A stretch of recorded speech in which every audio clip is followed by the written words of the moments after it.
nitik saking lekering Wadono Jaiting Nitra kang sarta tepung ing Wimbo. Dapuk apa? Sida paksa. Ngadeg. Ya, iki. Nyapa? Lho kan sida paksa pati lungguh no. Ya padha ya adegane kene kono ki ketutupan sabang ora ketok. Oh iya. Nggih, Mas.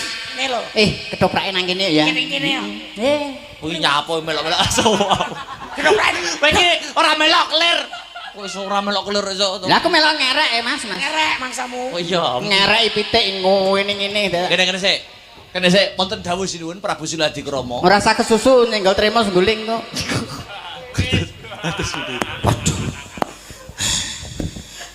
Kakang Sidapaksa. Kados pundi sinuwun? Dinan iki katiwasan Kakang. Oh. Ketewasan enten apa? Garwa panjenengan Kakang Patih Sidapaksa. Nggih. Putri Sir Tanjung gonjak kalih kula. Tuntak tang. Tuntak.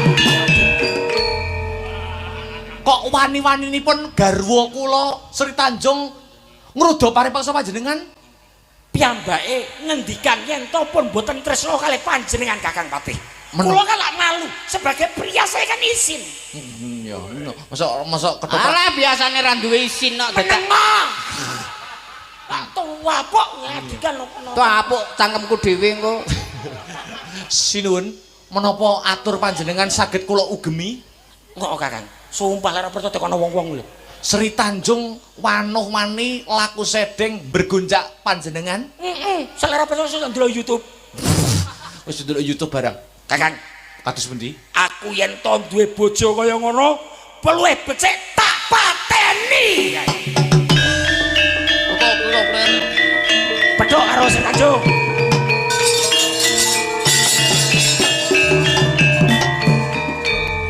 Tanjung, Nak, mboten ngriki mboten sah disauri. Wong omahe kene kok ya. Ya, nggih ta? Sida dipeksane teng mriki napa teng mriki?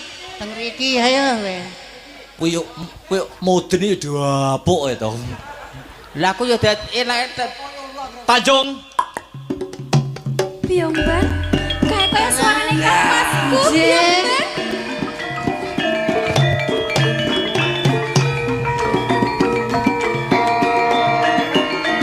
Cerita pada malam hari ini, Sidapaksa bertemu Sri Tanjung.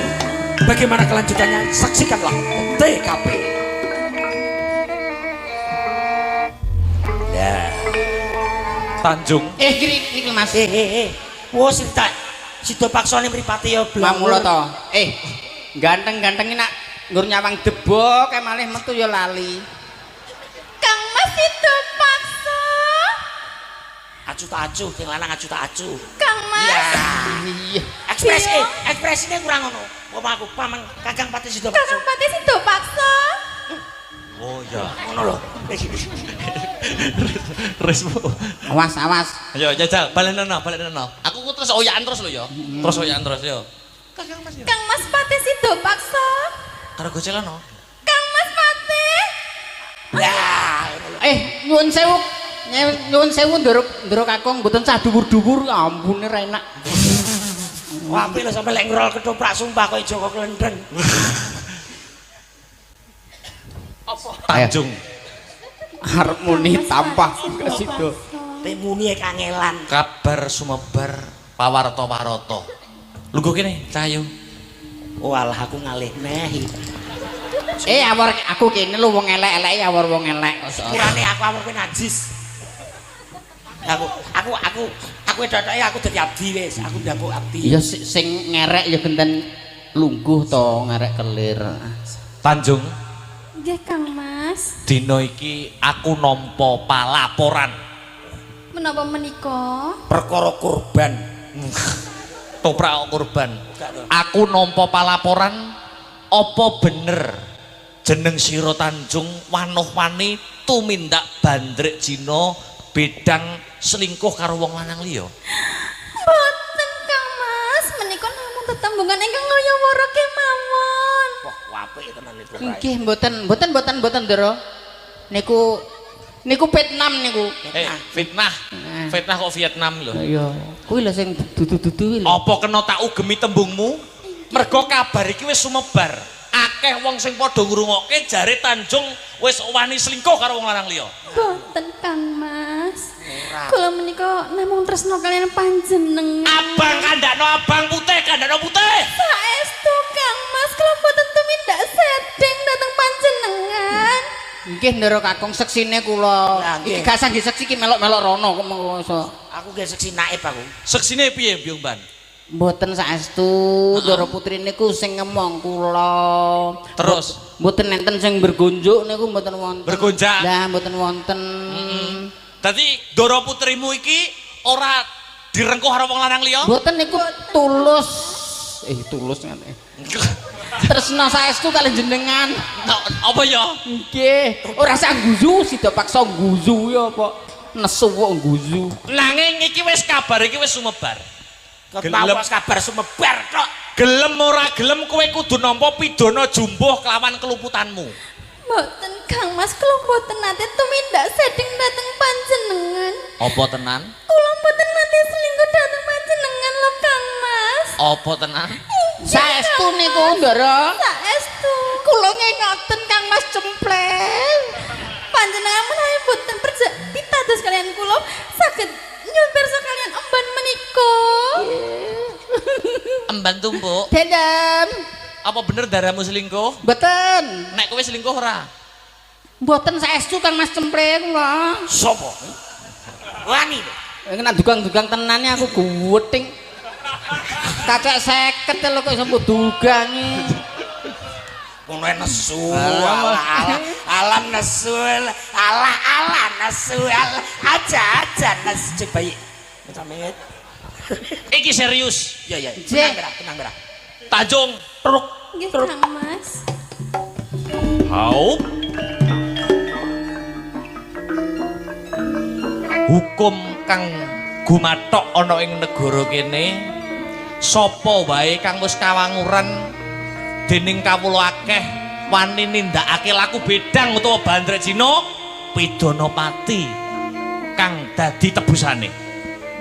Aku tetep ora percaya karo kandhamu mau senadyan kowe matur bloko suto blak kotang terus terang.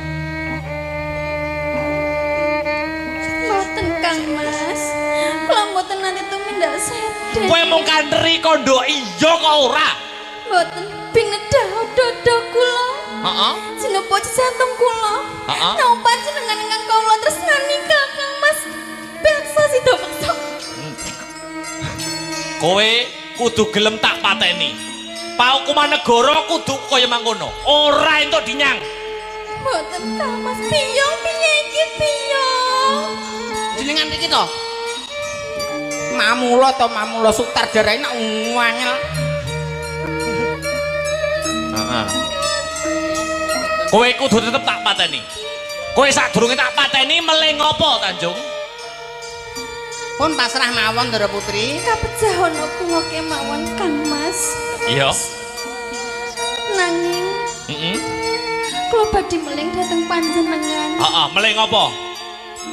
Menawi reh kula menika anggondo ames. Heeh.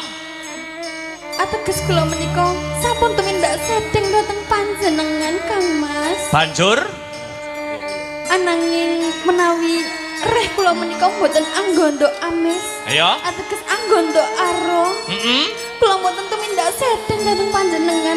Tak ugemi sing dadi tembungmu mati tina iki Tanjung.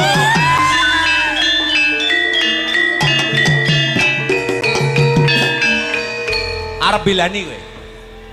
Arep belani kowe. Kok pentelang-pentelang arep belani? Nyulek mataku tenan ini kok dadi. Mati pisan dening aku.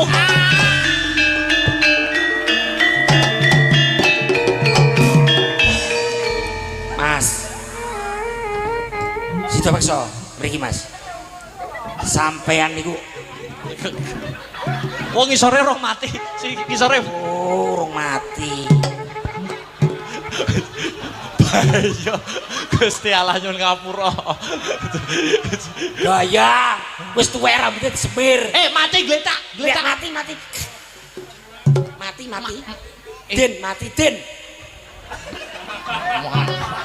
Sudah paksa. Piye? Sampai ini wong lanang ra tanggung jawab. Kok iso ora tanggung jawab? Bojomu mau pateni, mban mau pateni. Loh, lah njur arep ngopo? Aku aku sebagai pimpinan ketoprak aku ora trimo lek pemainku mati dhuwit ku arep tak bayar nih sapa Lho, Sido Bakso kurang ajar lho. Lah nek ora terima apa kowe? maju dilari iki Lho, ora usah maju karepmu piye? lho kowe Sido Bakso kelakuanmu ngono mati pisan aduh